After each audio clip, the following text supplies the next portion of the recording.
मैंने आपकी ताकत को जाना है, मैंने आपकी ताकत को पहचाना है। आपको डरा करके रखा गया है। भाजपा सरकार बनने के बाद डर भी हटेगा और आपको 7th पे कमीशन का लाभ भी मिलेगा। और टीएमसी के काडर इनके सिंडिकेट के अत्याचार से आपको मुक्ति भी मिलेगी। साथियों, मैं यहां के आलू किसान, धान किसान, वन उपज से जुड़े साथियों को भी भरोसा दिलाने आया हूं।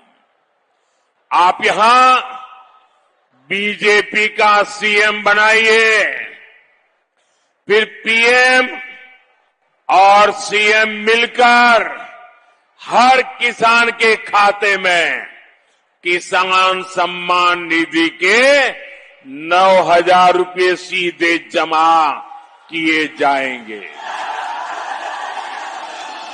और साथ ही बंगाल की मंडियों से टीएमसी के दलालों को भी भगाया जाएगा, ताकि किसानों को उपज के उचित दाम मिल सके।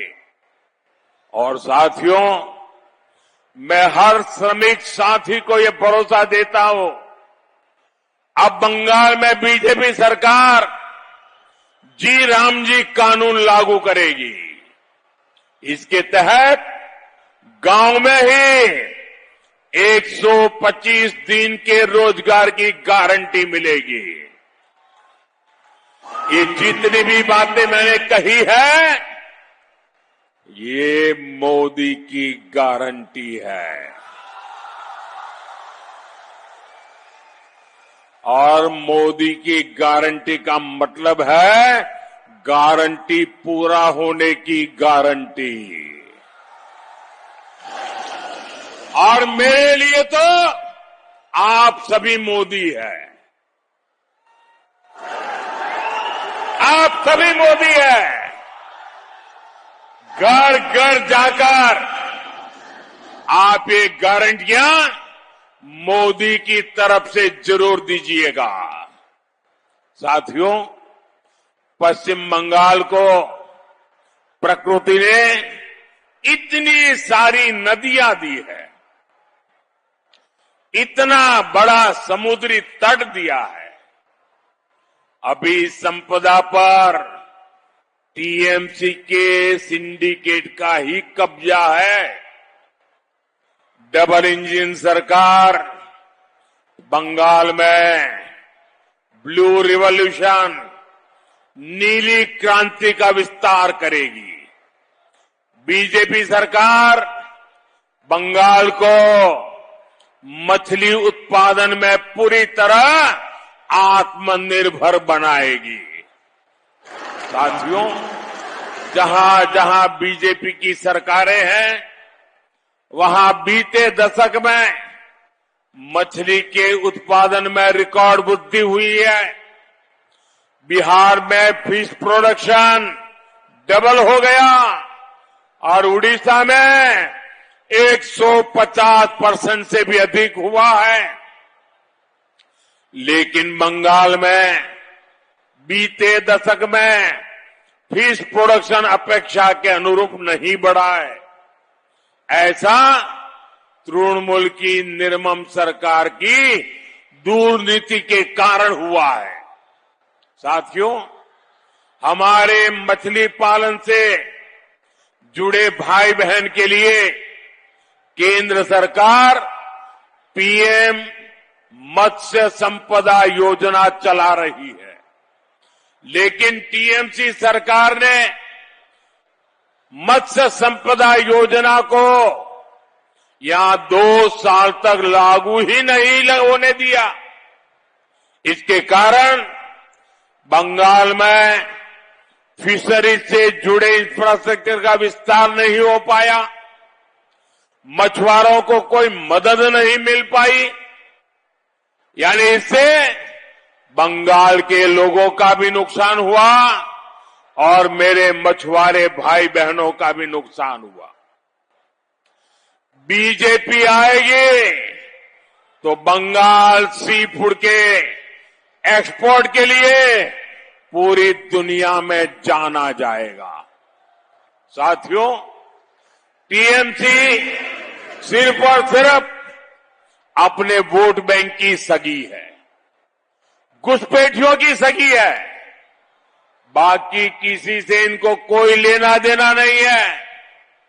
टीएमसी ने महिष्य समाज, तेली समाज, कुड़मी समाज, ऐसे हर छोटे मोटे समाजों की हमेशा उपेक्षा की, लेकिन अपने वोट बैंक को खुश करने के लिए ये कुछ भी कर सकते हैं। साथियों, बीते तो 2-3 दिनों में देश की संसद में टीएमसी का महिला विरोधी चेहरा भी साफ साफ नजर आया है। देश की बहनों बेटियों को संसद और विधानसभा में 33% आरक्षण देने के लिए संसद में चर्चा हुई, लेकिन टीएमसी ने महिलाओं को आरक्षण देने वाले कानून को पारित नहीं होने दिया। महिलाओं के सपनों का गला घोट दिया है। टीएमसी को लगता है अगर ये कानून लागू हो गया तो गांव देहात से निकली हुई हमारी माताएं बहनें, हमारी बंगाल की बेटियां विधानसभा में पहुंच करके इनके काले कारनामों का हिसाब मांगेगी, बेटियों पर हुए अत्याचारों का हिसाब मांगेगी। बंगाल में जितनी अधिक महिला विधायक आएगी, वे टीएमसी के गुंडाराज, हत्या और रेप के मामलों की पोल खोलेगी। इससे टीएमसी के पाले हुए गुंडों को समस्या हो जाएगी। इसलिए टीएमसी महिलाओं को 33% आरक्षण देने के खिलाफ है।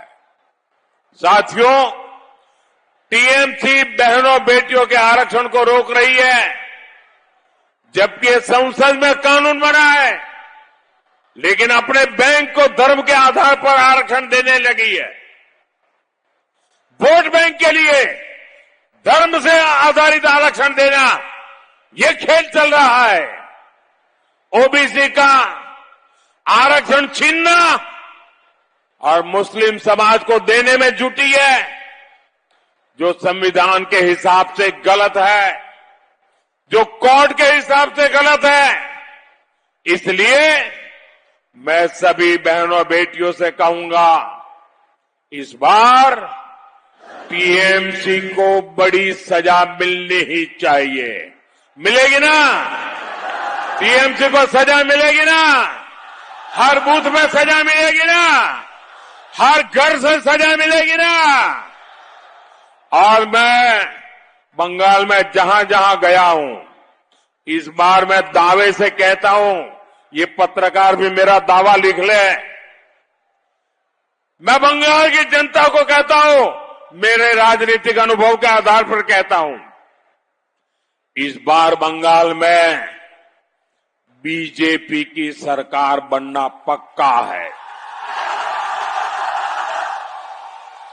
इतना ही नहीं, कई जिले ऐसे होंगे, कई जिले ऐसे होंगे जहां से टीएमसी का एक भी एमएलए चुनेगा नहीं, एक भी एमएलए नहीं आएगा। पूरे के पूरे जिले बीजेपी को जिताने वाले हैं।